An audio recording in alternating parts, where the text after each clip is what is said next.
மக்களே, இன்னைக்கு ஒரு கதை சொல்ல போகிறேன். அந்த கதையை கேட்டுட்டு அன்னைக்கு அந்த வார்த்தை சொன்னவரா இன்னைக்கு இந்த வார்த்தை சொல்கிறாரு அப்படின்னு சொல்லி நீங்களே நினைப்பீங்க. என்ன கதைன்னு பார்த்தீங்கன்னா, எனக்கு கல்யாணம் பண்ணி முதலிரவு அன்னைக்கு நடந்த கதையை தான் சொல்ல போகிறேன். நல்லா காமெடியாக இருக்குன்னு கேளுங்க.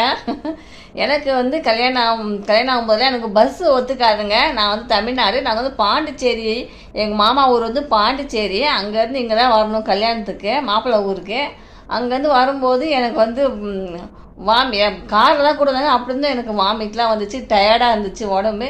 எப்படியோ வந்து கல்யாணம்லாம் நடந்து முடிஞ்சிச்சு. நைட்டு முதல்ல ஒரு சாப்பிட வந்து கூட்டு வந்தாங்க பார்த்தீங்களா. பெண்ணை வந்து மணமகன் மண்டபத்துக்கு வந்து சாப்பிட்றதுக்கு வந்து மணமகன் வீட்டுக்கு கூப்பிட்டு வருவாங்க. அப்போ கூட வந்து சரியாக சாப்பிடல.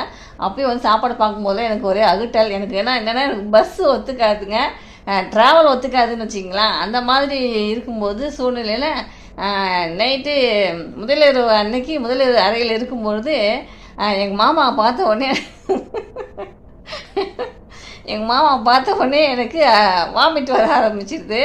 ஆனால் போய் வெளியில் ஏந்து போய் வாமிட் பண்ணுறேன். அப்போ எங்கள் மாமா ஒரு வார்த்தை கேட்டார். ஐயோ விஜி, என்ன வாமிட்லாம் பண்ணுற, ரொம்ப உடம்பு முடியலையா, என்னை விட்டுட்டு போயிடுவியா அன்னைக்கு கேட்குறாரு. என்னை விட்டுட்டு போயிடுவியா அப்படின்னு சொல்லி கேட்டார். ஆனால் அன்னைக்கு கேட்ட அந்த வார்த்தையை இன்னைக்கு என்ன நினைக்கிறாருன்னா, இது அன்னைக்கே போயிருக்கலாமே, இது என்னைக்கு நம்மளை விட்டு ஒழியும் அப்படின்னு நினைக்கிற மாதிரி தினமும் அவருக்கு எனக்கு சண்டையாக இருக்குது, போராட்டமாக இருக்குது. அன்னைக்கு என்னை விட்டுட்டு போயிடுவான்னு கேட்டவர் இன்னைக்கு எப்படா போகும்னு நினைக்கிறாருங்க. அந்த மாரி ஆயிடுச்சு வாழ்க்கை. என்ன பண்ணுறது.